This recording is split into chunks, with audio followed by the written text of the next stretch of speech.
Duffy, world champion and now Commonwealth champion.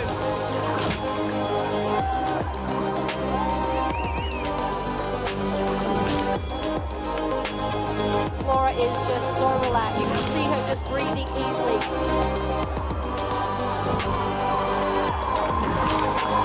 Laura Duffy with a huge grin on her face. Remember to catch the Commonwealth Games live on SportsMax from July 28 to August 8. Well, time to serve some tennis. Novak Djokovic completed a beaver trick of Wimbledon titles after beating Nick Kyrgios 3-1 on centre court on Sunday. The Serbian rallied from a first-set loss to beat the Aussie 4-6, 6-3, 6-3, 7-6, with a tiebreaker ending 7-3. The 21-time Grand Slam winner had some kind words for his opponent after the match. Nick, you'll be back. Not just Wimbledon, but in finals.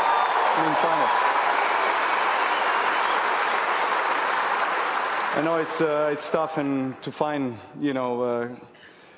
consolation words after a tough loss like this, but you showed why you deserve to be one of the best players in the world, particularly on this surface. Congrats to you and your team for an amazing tournament. I wish you all the best, man. I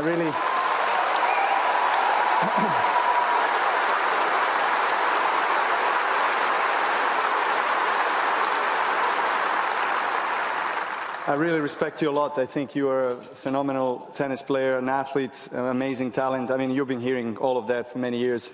But now, everything is starting to come together for you. So I'm sure we're going to see much of you in the later stages of a Grand Slam, man. And I never thought I'm going to say so many nice things about you, considering the relationship.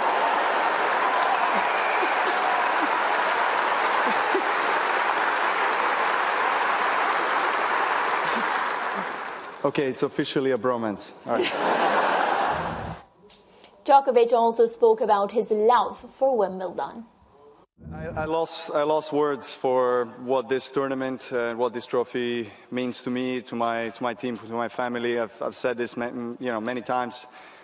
It's always has been and will be the most special tournament in my heart, the one that motivated me, inspired me to start playing tennis in a small little mountain resort in Serbia where my parents used to run a restaurant. I was 4.5, 5 years old, and I saw Pete Sampras win his first Wimbledon in '92, and I asked my dad and mom to buy me a racket, and my first image of tennis was grass and Wimbledon, and I always dreamed of coming here, just playing in this court, and then of course realizing the childhood dream and winning this trophy. And every single time it gets more and more meaningful and special, and so I'm very blessed and very thankful to be standing here with the trophy. Well, we say congratulations to Novak Djokovic. And George, I know over the weekend you would have looked at the tennis match very closely, and you had a very strong assessment of the match. So, from what I posted in the group. Yeah, I watched it because there was nothing else on. It was a Grand Slam final, and I'm not complaining, I'm just saying. A Grand Slam final is supposed to be the crowning moment of the tournament. It's supposed to be the best match. We didn't see the best match on Sunday. It was one-sided. Yeah. To be fair, Nick Kyrgios has a serve like... He's arguably the best server in men's tennis. Yeah? So that serve was just like... the serve just was like rapier thrusts that just came and came and came, and Djokovic struggled to come to grips with it. Did his best, and of course he broke serve a couple of times, which is why he could win. But beyond the serves, Kyrgios had nothing. Djokovic was winning games in 73 seconds. So he'd start serving, and by the time he finished, 15 love, 40 love, 15 love, 30 love, 40 love, finished 73 seconds. That was how long it was taking Djokovic on serve. So I was saying, it's a Wimbledon final. You're supposed to be edge of your seat stuff, grind. You grind out a victory. You aren't supposed to win in 4 sets. I watched every ball. It was easy for Djokovic. And I was saying to myself, when he was in the tiebreak, I think it was at 6-3, I was saying, please God, don't win and collapse on the floor, and because it wasn't all that. And thankfully he didn't. He just raised his hands aloft and celebrated the victory. So it was an easy win for Djokovic. Kyrgios, as I said, beyond the serve, didn't have anything else.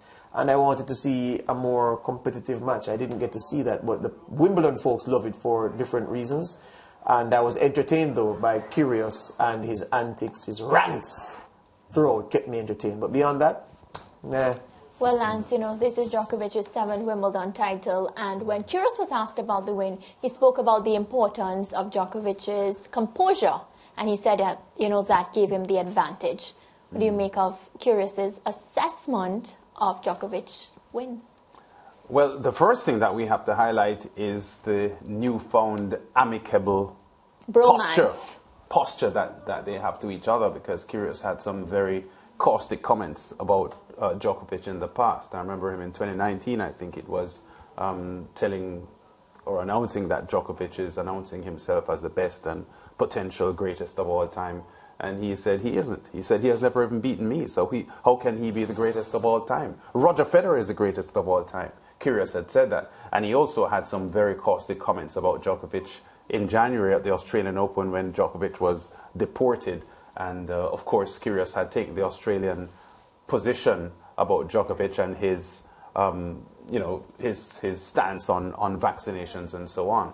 So it was good to see them, showing some sort of amicable interaction.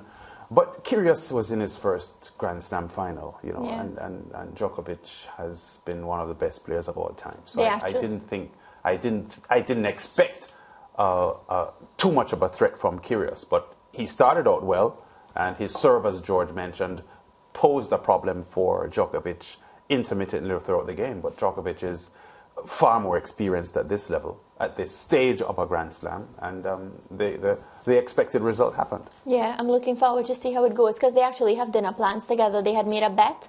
Whoever won had to buy the other one dinner. Chapo would have given Djokovic a better game. Oh, you think so? Yes, sir. I thought he would be bageled. Well, George and Lance. 6 love, 6 love, 6 love. That's it for this segment. We have to take a quick break, but we'll be right back.